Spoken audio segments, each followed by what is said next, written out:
Benoît Martin, Yves Grandmontagne, bonjour. Bonjour. Bonjour Philippe Luce. Benoît Martin, vous représentez la société FH. Bienvenue sur TalkDC. TalkDC est l'émission Web TV de Data Center en transition. Pouvez-vous, Benoît, vous présenter succinctement ? Très volontiers.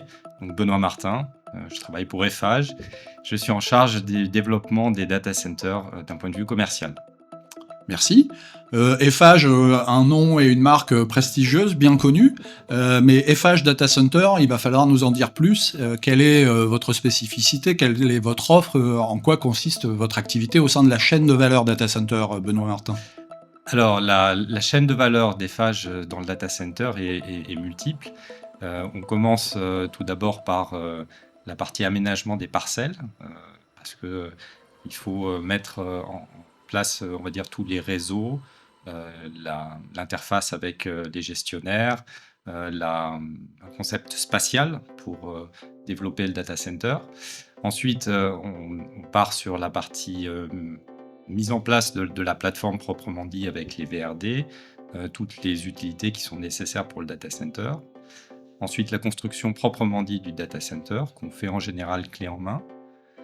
Puis ensuite, on a la partie maintenance qui est associée. Et puis, il y a une composante qui est aussi assez chère, en tout cas à mon cœur, et peut-être qu'on y reviendra, c'est sur la partie valorisation de la chaleur qui est issue du data center. Évidemment, il y a de multiples possibilités de le faire. Cette offre, on la développe bien sûr en France, en Belgique, et puis dans certaines composantes aussi dans d'autres pays européens, puisque les pays qu'adresse FH, globalement, c'est toute l'Europe. Donc, on l'offre également sur certaines composantes aux Pays-Bas, au Luxembourg, en Allemagne, en Suisse, en Italie, en Espagne et au Portugal. Excusez du peu. On part du foncier. Vous avez utilisé un acronyme, c'est pas bien, Benoît Martin. VRD, ça veut dire quoi ? Voirie, réseau, distribution. Merci. Donc on comprend que la parcelle qui était peut-être une friche, ou en tout cas brute, est viabilisée. Vous gérez toute la construction, vous faites un clé en main, vous aidez à l'exploitation, et vous le faites sur un territoire qui couvre et qui excède même le territoire européen. Est-ce que j'ai bien compris ? Absolument. On peut y ajouter aussi peut-être une composante qui est l'alimentation électrique de ce data center, qui est une composante aussi importante, que ça soit avec un gestionnaire de distribution pour des quantités d'électricité qui ne sont pas trop importantes, ou avec un gestionnaire de réseau de transport pour des quantités plus importantes. Et énergie, on va s'approcher des sujets sur lesquels on a bien sûr envie de vous entendre. TalkDC, c'est une émanation, encore une fois, de Data Center en transition. Avant d'en venir là, et je céderai la parole à mon compère et partenaire Yves Grandmontagne, est-ce qu'il y a une ou des spécificités aux apports d'FH ? Est-ce qu'il y a un facteur différenciant ? Est-ce qu'il y a peut-être même un facteur concurrentiel et compétitif sur lequel vous aimez à insister parce que vous vous reconnaissez plus particulièrement sous ce vocable ou sous cet angle ? Je dirais qu'on aime bien regarder la partie externalité du data center. Évidemment, la construction du data center, c'est déjà un très beau sujet en soi, mais sa partie externalité, donc notamment l'alimentation électrique, et puis aussi, on va dire, la valorisation ou l'écosystème qu'on peut développer autour d'un data center, c'est des choses qui sont importantes pour nous et qui sont dans la droite file de la politique environnementale que développe le groupe FH. Environnemental, le mot est lâché. Exactement, et on va revenir alors sur un projet de base vous concernant, c'est la partie construction. Vous êtes réputé pour cela et reconnu largement. Qu'en est-il aujourd'hui de la construction des data centers dans une optique environnementale ? Alors c'est vrai que le data center, comme tous les bâtiments, est construit à partir de produits qui sont quand même très carbonés, qui sont cuits, du ciment par exemple. Donc on a une recherche systématique, poussée d'ailleurs par l'écosystème du data center, pour faire des gains en carbone embarqué dans le bâtiment. Donc on a plusieurs pistes pour le faire. Une des pistes, c'est utiliser effectivement des ciments et donc des bétons bas carbone. Donc c'est une démarche qui se généralise. Elle est possible assez facilement pour tout ce qui est roulé sur site. Elle est un tout petit peu plus compliquée sur tout ce qui est la préfabrication. les moules qui sont utilisés dans la préfabrication ont un cycle de rotation qui est assez court et globalement, l'industrie utilise encore des ciments assez carbonés pour faciliter ce temps de séchage et ce temps de démoulage. Mais on voit que les préfabricants, qui sont aussi nos partenaires, commencent à apporter des solutions bas carbone aussi sur la construction des J'insiste sur ce point parce qu'on sait que le béton est un facteur essentiel de l'impact carbone total et du bilan carbone total. Vous disiez, on a une demande, donc est-ce que vous pouvez mettre quelques mots là-dessus? Est-ce que c'est une attente après la virgule ou est-ce que ça devient un peu plus prégnant dans les échanges qui sont avec vos prospects et clients? Et puis, est-ce que du côté de l'offre, est-ce qu'on est à 5% de béton bas carbone ou est-ce qu'on est à beaucoup plus? Est-ce qu'on peut quantifier un peu des deux côtés, du côté de la demande et du côté des solutions techniques? Alors, du côté de la demande, effectivement, on n'a pas trop d'indicateurs pour dire finalement un data center d'une certaine puissance, ça représente en construction tant de CO2 ou tant d'équivalent CO2. Par contre, ce qu'on a comme indicateur, c'est la proportion entre la partie construction et la partie exploitation. Donc c'est souvent de l'ordre de 50% sur la construction, 50% sur l'exploitation. Maintenant, effectivement, il y a une demande vraiment très forte et c'est valorisé comme critère dans les appels d'offres d'apporter des solutions qui sont bas carbone, le béton en particulier. Mais il y a d'autres solutions aussi qui sont développées. Et on va dire sur la partie coulée sur site par rapport à la préfabrication, on est à peu près dans des ratios de 50%, 50%. Donc globalement, tout ce qui est coulé sur site est fait avec des ciments bas carbone, donc des ciments qui sont avec des clinkers peu carbonés. Mmh. Et dans le même temps, on pourrait parler aussi, parce que quand on a affaire à un bâtiment, il y a une construction, il faut une ossature. Est-ce que sur le métallique aussi, il y a une démarche environnementale? Alors absolument, il y a aussi cette partie-là qui est importante.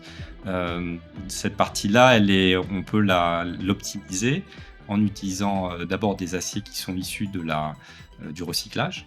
Donc on a aussi des fiches produits associés aux grands fabricants d'acier qui nous permettent d'assurer que au moins un certain pourcentage d'acier va être issu du recyclage. Mais aussi, on va dire, sur la conception proprement dit des charpentes métalliques, on va mettre de la matière vraiment là où on a besoin. Notamment, l'usage est d'utiliser des profilés du commerce.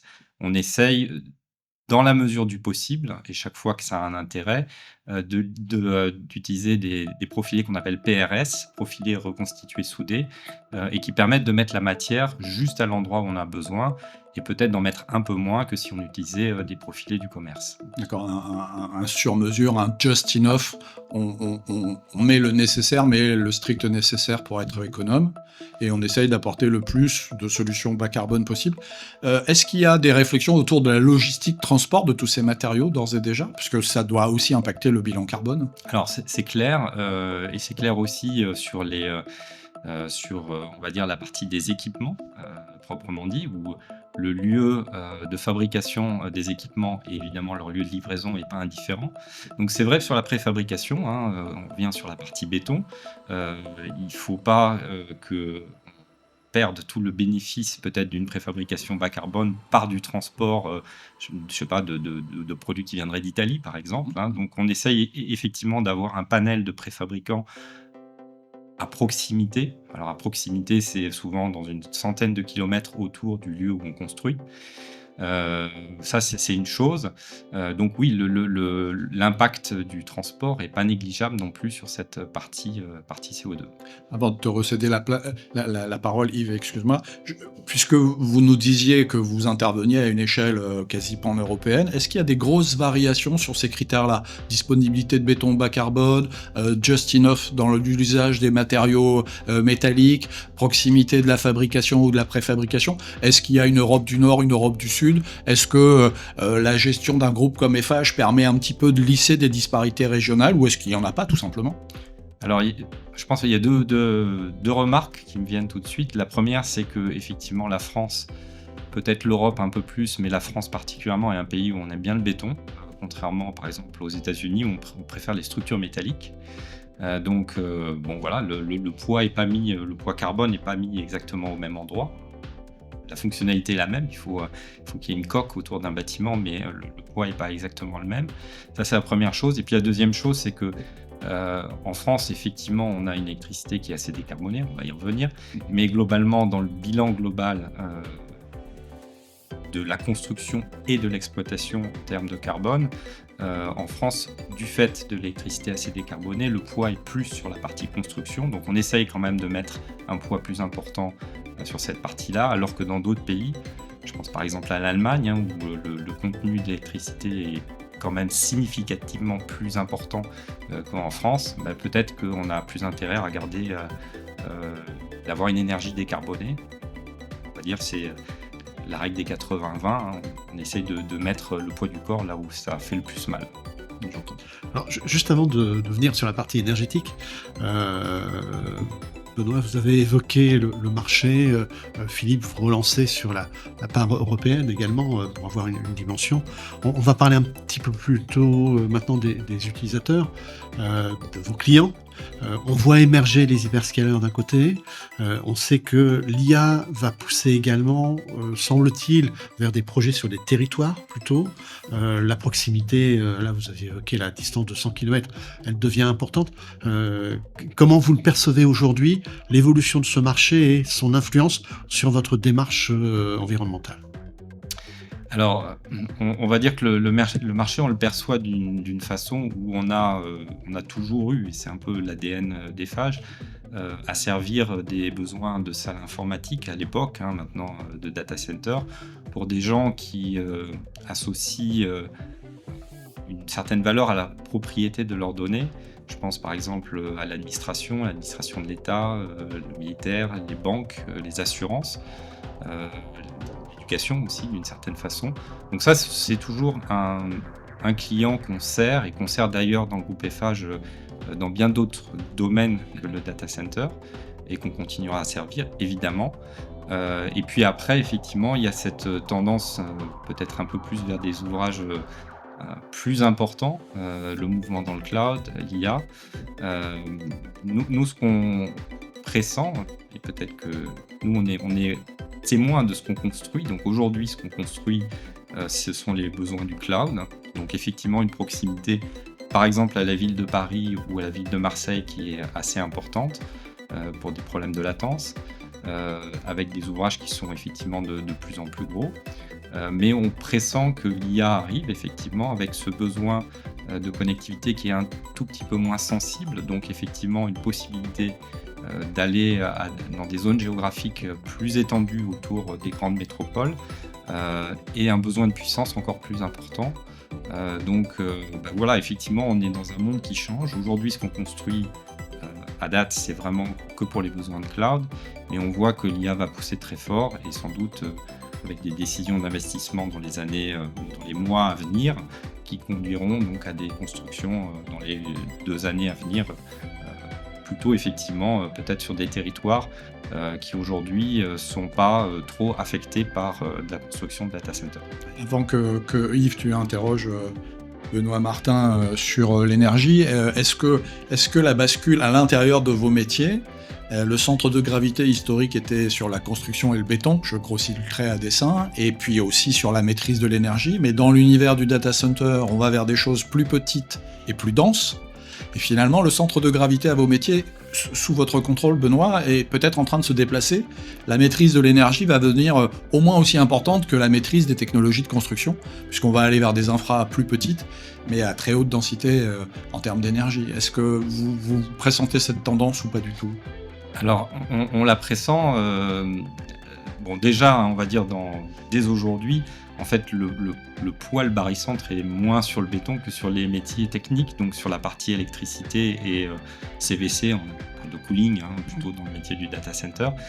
Donc c'est quand même ça, l'électricité qui assure, on va dire, la disponibilité de la fonctionnalité 24 heures sur 24, 7 jours sur 7. Et la partie CVC, donc refroidissement, qui apporte plutôt la partie performantielle de l'ouvrage. Donc c'est déjà ça le corps de métier, hein. On va dire que on a une vision plutôt d'industriel, où c'est process industriel qu'il faut héberger dans une coque. Mais effectivement, ce process étant tellement imbriqué vis-à-vis de la partie bâtimentaire que globalement, il faut traiter l'ensemble d'une seule main. Sur l'évolution proprement dit, il y a effectivement peut-être 2 sujets qui vont arriver. La densité des becs qui va augmenter de manière très importante, donc finalement à fonctionnalité égale. Alors on sait qu'on n'est pas iso-fonctionnalité, on demande toujours plus de puissance, mais en tout cas iso-fonctionnalité, on aura sans doute des salles qui seront plus petites. Par contre, toute la partie extérieure, tout ce qui est logotechnique, risque lui de se développer et on ne sait pas faire plus petit pour une même fonctionnalité et une même puissance. Peut-être que dans l'IA, il y aura des sujets, notamment de fonctionnalité, de redondance, où c'est peut-être moins significatif, moins important. Mais il y a un sujet qui va arriver de manière assez claire, c'est le refroidissement qui ne sera plus fait par air, qui sera fait par d'autres médias. Et ça change un petit peu aussi en termes de cooling les métiers. On n'abandonne pas les métiers de l'aérolique, mais on passe des métiers qui étaient aéroliques à des métiers qui sont aussi d'hydraulique. Donc c'est une combinaison des deux qui existe déjà, mais qui sera plus marquée en direction de l'hydraulique, que ça soit pour l'immersion cooling ou que ça soit pour du direct liquid cooling. Intéressant. Intéressant. Comment rebondir à partir de là? Eh bien, on va parler d'énergie, justement. Très bien. Donc, ça tombe bien, puisque l'énergie, on en consomme de plus en plus, le data center en consomme de plus en plus. Mais dans le même temps, je remarque que tous les acteurs du marché, je parle des exploitants, veulent être en énergie renouvelable. Et c'est là où finalement, heureusement que vous êtes là. Je pourrais me présenter comme ça. Merci Yves. Donc effectivement, déjà dans l'ADN du groupe Eiffage, la partie énergie renouvelable est très importante. On est un acteur aussi bien dans le photovoltaïque et notamment en Espagne. On a une filiale qui a développé plus de 5 gigawatts déjà d'énergie photovoltaïque en Espagne, mais aussi dans beaucoup de pays hispanophones et notamment en Amérique du Sud.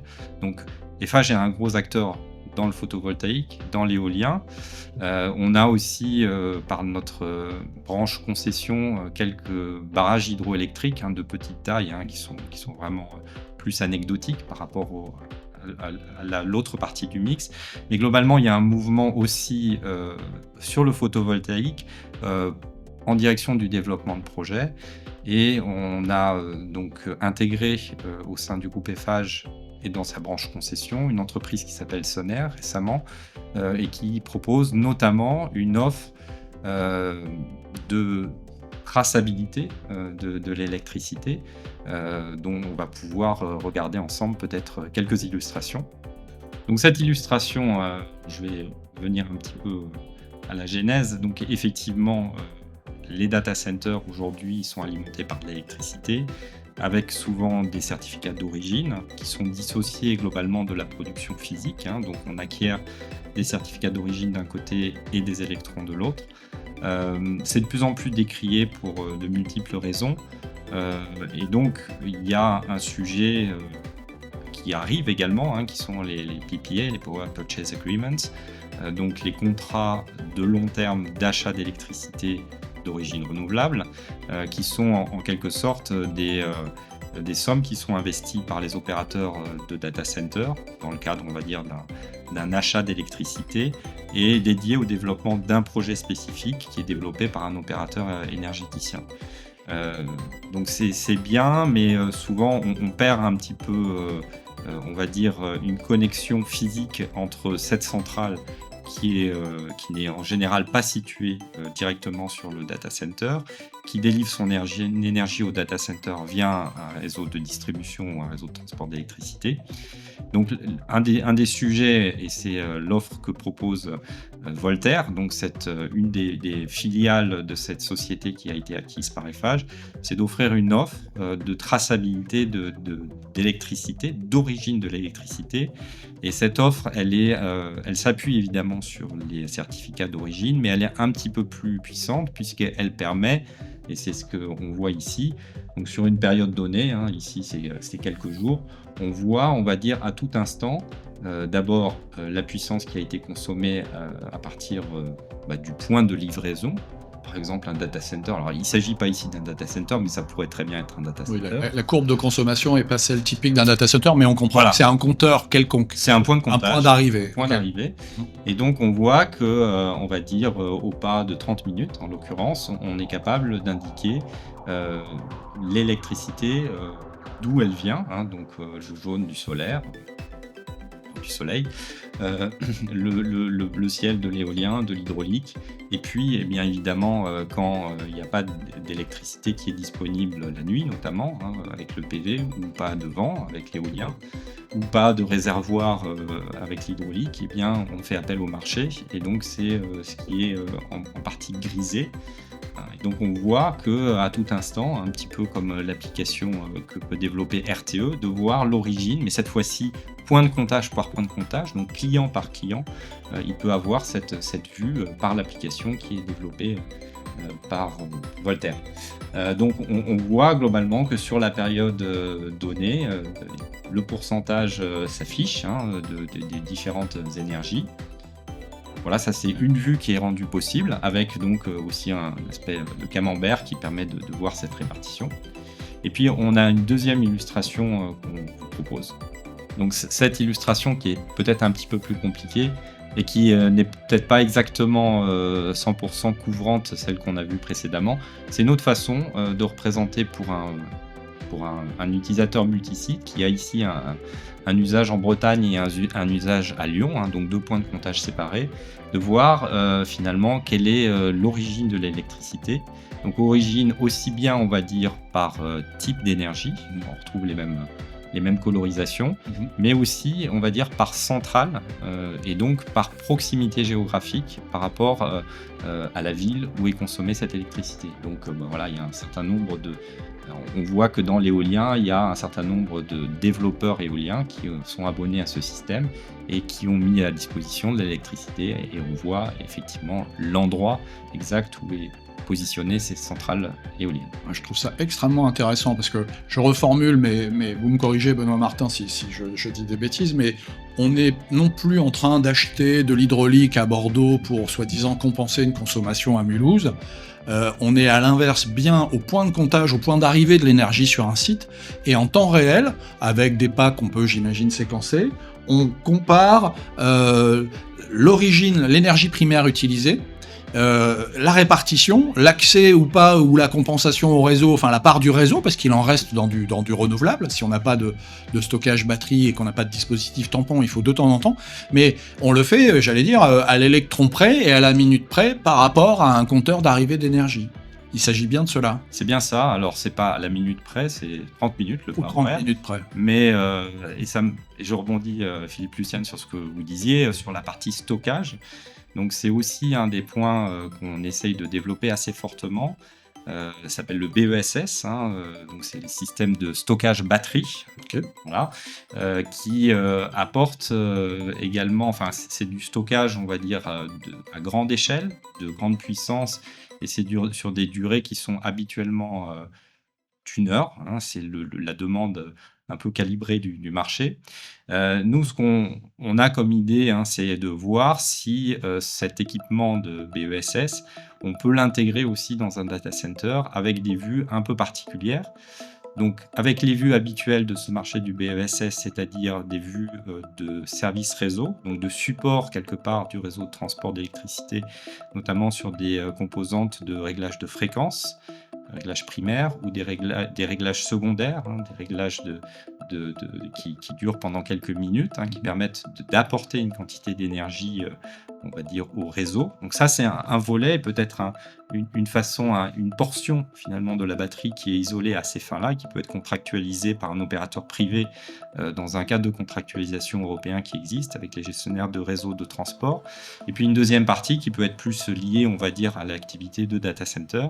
Et cette deuxième portion, hein, qui peut être plus importante que la première portion, globalement, elle peut substituer des UPS qui sont déjà existants et localisés à l'intérieur du data center. Hein. On sait tous qu'il y a au moins typiquement 10 minutes pleine puissance d'UPS avec leur système de batterie qui sont localisés dans les data centers pour reprendre en cas de panne du réseau, reprendre la charge avec les groupes électrogènes. Bon, l'idée, c'est peut-être que plutôt d'avoir cette fonction à l'intérieur du bâtiment, notamment avec des batteries lithium-ion qui peuvent apporter quelques problèmes d'incendie, par exemple, Sécurité. de sécurité, hein, de mettre cette fonction à un endroit, peut-être à proximité du poste électrique, où il y a moins de sensibilité, on va dire, par rapport au process qu'on essaie de conduire, qui est le process du data center. Gérer la sécurité physique, avant de te rendre la parole Yves, c'est toujours moi qui parle, excuse-moi. Gérer la sécurité physique en déplaçant finalement le local batterie, en le mettant dans un endroit de passage moins fréquenté, en éliminant le risque humain, parce qu'il s'agit de cela souvent aussi, mais aussi gérer la dimension sécurité du réseau lui-même, en dédiant une partie de ce parc batterie à son soutien de premier niveau Et est-ce que ce modèle-là, c'est un modèle dont vous faites la promotion aujourd'hui et maintenant, ou est-ce que c'est un modèle que vous avez commencé à déployer auprès de vos clients ? Non, c'est plutôt, on va dire, c'est plutôt un modèle qui est, voilà, on démarre, hein, donc il n'y a pas de cas d'usage qui aujourd'hui que je peux illustrer à cette date, mais on voit que globalement cette technologie de stockage BESS a de multiples cas d'usage.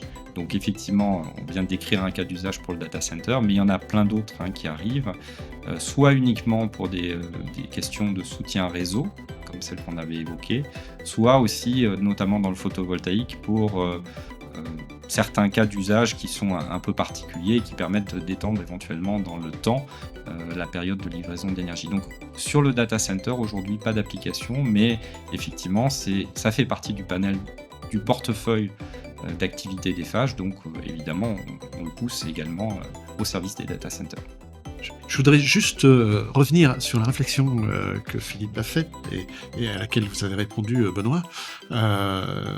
On va assister à un changement dans la façon à laquelle on va construire des data centers. C'est-à-dire qu'on va plus mettre en... On sait qu'on va observer une explosion des volumes de salles en particulier, des dimensions de data center. Est-ce qu'on va aussi exploser la façon à laquelle on l'organise et on le construit ? Alors, c'est encore une fois, Eiffage construit, donc on est témoin de décisions qui ont été prises il y a 2 ou 3 ans. Alors évidemment, ça n'empêche pas de sentir le vent peut-être arriver. Aujourd'hui, ce qu'on construit, c'est quand même plutôt à l'usage du cloud, comme je le disais, avec des bâtiments et des designs qui sont assez traditionnels, souvent importés des preneurs. Donc souvent, on va dire, mis en place, on va dire, au niveau français, adapté au niveau français, au contexte réglementaire, mais on est sur quand même des choses assez traditionnelles. Après l'avenir, on a un peu du mal à se projeter pour l'instant. On imagine que l'IA va changer des choses, effectivement, en termes de puissance. Et donc, si on revient sur cette partie énergétique, on voit donc qu'il y a un sujet sur l'alimentation du data center. Donc alimentation qui en France est assurée essentiellement par le réseau RTE qui est de très bonne qualité. Donc on a des groupes électrogènes qui sont ici que pour faire du secours et dont aujourd'hui n'ont pas vocation à beaucoup tourner. On voit que dans les propositions techniques et financières donc faites par RTE, il y a aussi quand même une possibilité de faire tourner ces groupes électrogènes plus longtemps, et donc notamment d'apporter peut-être un soutien au réseau lorsque, en effaçant les data centers lorsqu'il y a des tensions, sans jeu de mots, sur le réseau électrique. Donc ça, c'est une chose qui apparaît. Et après, il y a effectivement aussi l'énergie renouvelable qui alimente les data centers. Donc on en a déjà un petit peu parlé avec cette offre de traçabilité. Il y a toujours la possibilité de faire de l'électricité directement sur le site du data center. Mais quand on a un foncier, en général, on a un arbitrage. Cet arbitrage, il va plutôt dans le sens de développer des salles IT plutôt que de produire de l'électricité sur site. Alors ça changera peut-être, mais en tout cas, c'est aujourd'hui plutôt l'arbitrage qui est fait. Il faut se souvenir que la partie photovoltaïque est quand même peu dense et donc consomme beaucoup de foncier par rapport à la puissance ou à l'énergie qu'on peut en restituer. Donc il y a peut-être des moyens effectivement plus denses d'un point de vue d'utilisation du foncier, de produire de l'électricité sur le site du data center. La première clé, c'est finalement le prix du foncier. Si on est sur un marché qui est massivement parisien et marseillais, où le foncier se fait rare, c'est difficile de prendre 20 hectares pour y poser une ferme photovoltaïque. Il faut s'éloigner de ces métropoles de rang 1 pour retrouver de meilleurs arbitrages en partant du prix du foncier, si je comprends bien. Absolument, c'est ça l'idée. Et évidemment, si on est assez loin avec un foncier où il y a moins de tension par rapport, par exemple, à la région parisienne, il y a sans doute des choses à faire. Sur la région parisienne, bon, j'avance, mais je crois que tout le monde a entendu parler de ça, c'est que l'industrie du data center aimerait mettre en place des SMR, des Small Modular Reactors, donc des petits réacteurs dont la finalité est de produire l'électricité qui alimentera ces data centers, évidemment aussi avec un potentiel de valorisation de chaleur qui est associé. Ah, on y vient, puisque on sait que c'est un de vos sujets de prédilection. C'est aussi un des nôtres. Mais... Voilà, et c'est le nôtre également, mais on en profite. Et puis, si Philippe me laisse la parole, j'en profite. Je t'en prie. Allez, parlons justement de l'exploitation de ce qu'on appelle la chaleur fatale. On est plutôt au début des expérimentations. Où en est Eiffage en la matière? Alors, on a réalisé plusieurs choses, avec des échelles très différentes, d'ailleurs. Les premières choses consistent on va dire, à des expérimentations qui ont été faites sur des piscines, tout simplement pour mettre des serveurs immergés, dans une capacité assez limitée, mais en tout cas pour alimenter les piscines. On va juste préciser, pas immergé dans la piscine. Absolument. On est bien sur des data centers en immersion. Absolument. Dans des bains d'huile. Absolument. Mais dont on va dire, le dégagement thermique sert effectivement à chauffer cette piscine. Et c'est un cas d'usage qui est très bon, qu'on peut souhaiter développer, puisque globalement, la température qui est dégagée dans les data centers est assez compatible, on va dire, avec le chauffage de piscine, le chauffage de bain. Donc ça, c'est un sujet qu'on a fait il y a déjà un petit bout de temps. Et puis après, il y a des sujets effectivement plus proches de nous, avec des capacités plus importantes. Globalement, quand on construit un data center, il y a très souvent une demande de mettre un échangeur en limite de propriété pour ensuite, dans un avenir plus ou moins lointain, connecter la chaleur issue du data center à un réseau de chaleur. Alors ça, il y a des nombreux problèmes techniques et aussi plus dans la sphère politique. Technique, c'est que la chaleur issue du data center a des régimes de température qui sont assez faibles et souvent assez peu compatibles avec l'usage qui est fait d'un réseau de chaleur, donc la production d'eau chaude sanitaire, de CS, et le chauffage de bâtiments. Donc il faut souvent rehausser cette température issue du data center avec des questions qui sont souvent assez ouverte sur qui paye cet équipement permettant la rehausse de la température, qui paye l'énergie qui est associée à la rehausse de température, souvent des pompes à chaleur. Donc on sent que c'est un frein technique et un frein économique. Et puis ensuite, il y a une logique de développement des réseaux de chaleur qui est drivé par l'autorité compétente en termes de réseau de chaleur, souvent la commune, mais parfois d'autres collectivités territoriales. Et il faut un alignement des planètes, comme on dit souvent, entre un industriel privé dont la fonction, il faut quand même le rappeler, ce n'est pas de faire de la chaleur, c'est d'avoir des données et de les rendre disponibles 24 heures sur 24, 7 jours sur 7 pour leurs clients. Donc entre cet industriel qui a cette vocation et un décideur public qui lui a une logique de développement territorial sur le long terme, la programmation des énergies qui est le document un peu fondateur pour on va dire développer le réseau de chaleur, lui s'inscrit dans une logique temporelle qui est souvent pas la même que celle de la construction du data center. Alors, ce qui veut dire que, en fait, le problème des réseaux de chaleur, c'est un problème politique, économique sur du CAPEX, mais on l'oublie également sur de l'OPEX. C'est vrai, enfin, il y a toujours ce sujet. Parfois, il y a la possibilité, on va dire, de peut-être sur le CAPEX, donc sur l'investissement, d'avoir des solutions qui passent parfois par de la subvention aussi, hein. Il y a le fonds chaleur de l'ADEME en particulier, mais il y a d'autres sources possibles pour un développeur, les C2E notamment, qui permettent de réduire un peu cette facture de CAPEX. Mais effectivement, sur l'OPEX, qui est un engagement à long terme, c'est un petit peu plus compliqué. Il faut trouver qui va supporter cet OPEX. Tout à fait. Alors, avant d'arriver à la conclusion, puisque le temps passe, juste une petite aparté.